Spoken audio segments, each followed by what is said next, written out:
أعوذ بالله من الشيطان الرجيم بسم الله الرحمن الرحيم ومن يعش عن ذكر الرحمن نقيض له شيطانا فهو له قرين وإنهم ليصدونهم عن السبيل ويحسبون أنهم مهتدون. கண்ணியத்திற்குரிய அல்லாஹ்வின் அடியார்களே, சூரத்து ஸுஹ்ருஃபை நாம் பார்த்து வருகின்றோம். அதில் 35 வசனங்கள் வரைக்கும் நாம் பார்த்து முடித்திருக்கின்றோம். பின்பு 36வது வசனம் முதல் 45வது வசனம் வரைக்கும் உள்ள வசனங்களுடைய 10 வசனங்களுடைய தர்ஜுமாவை நாம் பார்த்து முடித்திருக்கின்றோம். அதில் அல்லாஹு தஆலா நுட்பமான சில செய்திகளை பேசுகின்றான். அதில் ஆரம்பமாக எவர் ஒருவர் அல்லாஹுடைய உபதேசங்களை புறக்கணிப்பாரோ, அன் ஸிக்ரிர் ரஹ்மானி, ரஹ்மானுடைய உபதேசங்களை எவர் புறக்கணிப்பாரோ அவரின் மீது ஒரு ஷைத்தான் சாட்டப்படும். அந்த ஷைத்தான் அவருக்கு நண்பனாக மாறிவிடுவான். அந்த ஷைத்தான்கள் அவரை வழிகெடுத்து கொண்டிருப்பார்கள். கடைசியில் அவர் நரகம் சென்று போய் சேர்வார். அவர் நரகத்திற்கு செல்லக்கூடிய நேரத்தில் நாளை மறுமை நாளையில் ஷைத்தானை பார்த்து அவர் புலம்புவார், நீ எனக்கு கெட்ட நண்பனாக இருந்தாய், 2 கிழக்குகளுக்கு இடையில் உனக்கும் எனக்கும் தூரம் இருந்திருக்க வேண்டும் என்று அவர் அந்த ஷைத்தானை பார்த்து புலம்புவார் என்று அல்லாஹு தஆலா இந்த இடத்தில் பேசுவதை நம்மால் புரிந்து கொள்ள முடிகின்றது. இந்த இடத்தில் உன்னிப்பாக நாம் கவனிக்க வேண்டிய விஷயம், இந்த உலகத்தில் ஒவ்வொரு மனிதரும் தங்களுக்கான எதிரிகளை மனித குலத்தில் தேடிக்கொண்டு இருப்பதை நாம் பார்க்கிறோம். ஒரு மனிதர் இன்னொரு மனிதரோடு பொறாமை கொள்வது, காழ்ப்புணர்வு கொள்வது, அவர் இவரோடு விரோதம் பாராட்டுவது என்று ஒருவர் இன்னொருவரிடத்தில் இருப்பதை நாம் பார்க்கிறோம். ஆனால் குர்ஆன் மிக தெளிவாக குறிப்பிட்டு காட்டுகின்றது, உங்களுடைய விரோதி எதிரி என்பவன் ஷைத்தான் தான். அவன்தான் உங்களுடைய விரோதியாக இருக்க வேண்டும். அவன்தான் உங்களுடைய முதல் விரோதி. இதை அல்லாஹு தஆலா சூரா யாசினிலும் பேசி காட்டுகின்றான். அலம் அஹது இலைக்கும் யா பனி ஆதம அல்லா தஅபுது ஷைத்தான், ஷைத்தானை நீங்கள் எடுத்துக்கொள்ள வேண்டாம், அவனுக்கு நீங்கள் வழிபட்டு விட வேண்டாம், அவனுக்கு நீங்கள் அடிமைகளாக மாறிவிடாதீர்கள். நீங்கள் அப்துல்லாக்கள், அல்லாஹினுடைய அடிமைகள், நீங்கள் ஷைத்தானுக்கு அப்தாக மாறிவிடாதீர்கள் என்று அல்லாஹு தஆலா உங்களிடத்தில் உடன்படிக்கை எடுக்கவில்லையா என்று அல்லாஹு தஆலா சூரா யாசினில் கேட்பதை நாம் பார்க்கிறோம். ஆனால் இதை மறந்தவர்கள் நாளை மறுமை நாளையில் இப்லீஸ் யார் யாரோடு பக்கத்தில் இருந்து அவர்களுடைய உள்ளங்களில் ஊசலாட்டத்தை ஏற்படுத்தினானோ நாளை மறுமையில் அவர்கள் புலம்புவார்கள். ஆனால் அதற்கு எந்த பலனும் இருக்காது. இப்லீஸும் ஷைத்தானும் நரகத்திற்கு செல்வான். அவனுடைய சொல்லின்படி, அவனுடைய செயலின்படி, அவனுடைய வலையில் யாரெல்லாம் வீழ்ந்தார்களோ அவர்களையும் அவன் அழைத்து கொண்டு செல்வான். நரகத்திற்கு செல்லும் போது இப்லீஸை பற்றி உண்மை புரிந்து புலம்புவதற்கு எந்த ஒரு பலனும் மதிப்பும் அல்லாஹ்விடத்தில் இருக்காது என்ற ஆழமான கருத்தை அல்லாஹ் இந்த இடத்தில் பதிவு செய்கின்றான். அதே போன்று அவர் புலம்பக்கூடிய வார்த்தையில் வரக்கூடிய மஷ்ரிகைன், 2 கிழக்குகள் என்பது இதனுடைய நேரடி பொருள். ஆனால் இதற்கு கிழக்குக்கும் மேற்குக்கும் இடையில் இருக்கக்கூடிய தூரம் இருந்திருக்க வேண்டுமே என்றும் நியாயமான பொருள்படும்.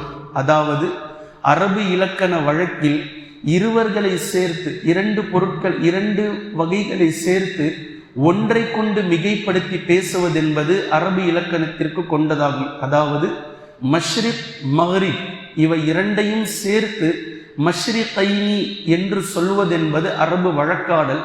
அந்த அடிப்படையில் தான் இந்த இடத்தில் மஷ்ரிகைனி என்று சொல்லப்பட்டிருக்கின்றது என்று தஃப்சீர் கலையினுடைய மிகப்பெரிய விரிவுரையாளரான இப்னு ஜரீர் ரஹிமஹுல்லா அவர்கள் குறிப்பிடுவதை நாம் பார்க்கிறோம். இதற்கு உதாரணங்கள் இருக்கின்றது. ஷம்ஸ் கமர், சந்திரன் சூரியன், இவை 2ஐயும் சேர்த்து சொல்லும்போது அரபியில் அல் கமரான் என்று சொல்வார்கள். அல் கமரான் என்றால் சந்திரனையும் சூரியனையும் அது எடுத்துக்கொள்ளும்.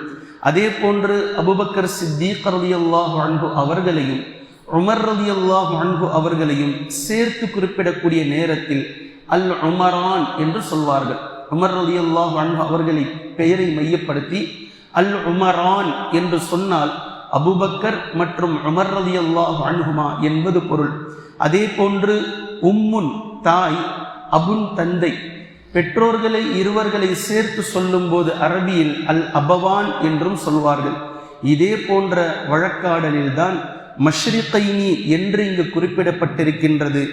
இரு கிழக்குகள் என்று நேரடியான பொருளையும் அங்கு கொள்ளலாம், அதற்கும் இடம்பாடி இருக்கின்றது. ஏனென்றால் இரண்டு கிழக்குகள் பல கிழக்குகள் இருக்கின்றது என்பதை நாம் பார்க்கிறோம்.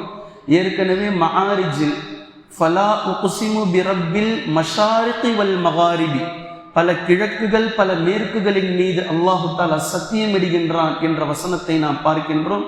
இதற்கு சூரியனுடைய உதாரணத்தை கூட ஏற்கனவே தஃப்சீரில் நாம் குறிப்பிட்டிருக்கின்றோம். அப்படியும் அங்கு பொருள் கொள்ளலாம். அல்லது மஷ்ரிகைனி என்று வரக்கூடிய இந்த வார்த்தைக்கு கிழக்குக்கும் மேற்குக்கும் இடையில் இருக்கக்கூடிய தூரம் என்றும் இங்கு பொருள் கொள்ளலாம். இரண்டு பொருள்களையும் கொள்வதற்கான இடம்பாடு மிக அழகாகவே இருக்கின்றது என்பதை நம்மால் புரிந்து கொள்ள முடிகின்றது. பின்பு அல்லாஹு தஆலா இங்கு முக்கியமாக பேசக்கூடிய ஒரு ஆழமான கருத்து, வலை யன்ஃபஉகுமுல் யௌம் இத் லலம்தும் அன்னகும் ஃபில் அதாபி முஷ்தரிகூன். நரகத்தினுடைய வேதனை எப்படியெல்லாம் இருக்கும், எவ்வளவு கொடூரமாக இருக்கும் என்று குர்ஆனில் பல இடங்களில் பலதரப்பட்ட அடிப்படையில் அல்லாஹு தஆலா பேசுகின்றான். அதைத்தான் இங்கு பேசுகின்றான்.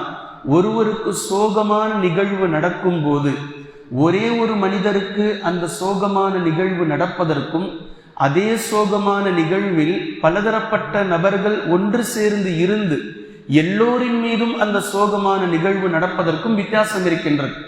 ஒரே ஒருவர் ஒரு பள்ளத்தில் மாட்டிக்கொண்டால் அவருடைய மனநிலையும், ஒரே பள்ளத்திற்குள் 50 பேர் மாட்டிக்கொண்டால் அப்போது அந்த 50 நபர்களுடைய மனநிலையும் வேறுபடும். அதாவது ஒருவர் மட்டும் ஒரு திகிலான இடத்தில் மாட்டிக்கொண்டால் அவர் அரண்டு போவார், பயந்து போவார். ஆனால் அதே நேரத்தில் அதே பள்ளத்தாக்கிற்குள் அதே சோதனை, அதே கஷ்டம் உடன் இருக்கக்கூடிய 50 நபர்களுக்கும் ஏற்பட்டால் ஒரு மனதைரியம் இருக்கும். இந்த நெருக்கடி, இந்த கஷ்டம் நமக்கு மாத்திரம் இல்லை, இங்கு இருக்கக்கூடிய எல்லோருக்கும் தான். எனவே எல்லோருமாக சேர்ந்து ஏதேனும் ஒன்றை செய்து இங்கிருந்து தப்பித்து விடலாம் என்ற ஒரு மனதைரியம், ஒரு மன நிம்மதி இருக்கும். அல்லது இறந்து போனால் மௌத் நம்மை மட்டும் தாக்காது, 50 பேரும் தான் மரணிப்பார்கள் என்ற நிலை அவருடைய மனதில் தோன்றும். இதே போன்றுதான் அல்லாஹு தஆலா இங்கு பேசுகின்றான். நாளை நரகத்தில் கூட்டம் கூட்டமாக நரகத்திற்குள் மக்கள் செல்வார்கள். நீங்கள் ஒட்டுமொத்தமான கூட்டமாக இருப்பதினால் உலகத்தில் கூட்டத்திற்கு ஏற்படக்கூடிய சோதனை நேரத்தில் ஒரு சிறிய ஆறுதல் ஏற்படுமே. தனிமையில் மாட்டிக்கொண்டால் ஏற்படக்கூடிய நெருக்கடியை விட கூட்டமாக ஒரு நேரத்தில் மாட்டிக்கொள்ளும் போது ஒரு சின்ன மன ஆறுதல் ஏற்படும். இப்படி நாளை மறுமை நாளையில் நரகத்திற்கு செல்லும் போது நீங்கள் கூட்டமாக இருக்கிறீர்கள் என்பதினால் உங்களுக்கு ஆறுதல் ஏற்பட்டுவிடும் என்று நினைத்து கொள்ளாதீர்கள். மாற்றமாக நீங்கள் நரகத்திற்குள் கூட்டமாகவே சென்றாலும் அது உங்களுக்கு எந்த விதமான பயனையும் அளிக்காது, பலனும் தராது. நீங்கள் எப்படி தனிமையில் இருந்தால் வேதனை செய்யப்படுவீர்களோ, உங்களுடைய மனதளவில் எப்படி நெருக்கடிக்கு ஆளாக்கப்படுவீர்களோ, பைத்தியம் பிடித்ததை போன்று எப்படி மூளை குழம்பி போய் நீங்கள் இருப்பீர்களோ, இதே நிலைதான் நாளை நரகத்தில் நீங்கள் கூட்டம் கூட்டமாக கோடிக்கணக்கான மக்களாக சென்றாலும் உங்களுக்கு நெருக்கடி ஏற்படும் என்ற நுட்பமான விஷயத்தை அல்லாஹு தஆலா இந்த இடத்தில் நமக்கு புரிய வைப்பதை நம்மால் புரிந்து கொள்ள முடிகின்றது. நரகத்தினுடைய வேதனையை அல்லாஹு தஆலா எவ்வளவு ஆழமானதாக இருக்கும் என்பதை அல்லாஹ் இங்கு குறிப்பிட்டு காட்டுகின்றான். பின்பு அல்லாஹு தஆலா பேசக்கூடிய அடுத்த விஷயம், ஃபஇம்மா நذهبن بك فإنا منهم منتقمون. நபியே, உங்களை மறுத்து கொண்டிருக்கும் இந்த மக்கள், குர்ஆனை புறக்கணித்து கொண்டிருக்கும் இந்த மக்களோடு நீங்கள் இருந்தாலும் அல்லது உங்களுடைய மௌத் வந்து விட்டாலும், நீங்கள் இவர்களை விட்டு சென்று விட்டாலும் நாம் இவர்களை வேதனை செய்தே தீருவோம் என்று அல்லாஹு தஆலா பேசுகின்றான். இந்த இடத்தில் அறிஞர்கள், இமாம்கள் இரு வகையான கருத்தை கொண்டிருக்கிறார்கள். ஒன்று, நபி ஸல்லல்லாஹு அலைஹி வஸல்லம் அவர்கள் உயிரோடு இருக்கும் போதே அல்லாஹு தஆலா அந்த மக்களை தண்டித்தான். அந்த தண்டனை என்பது ஏற்கனவே பல முறை நாம் சொல்லியிருக்கின்றோம்.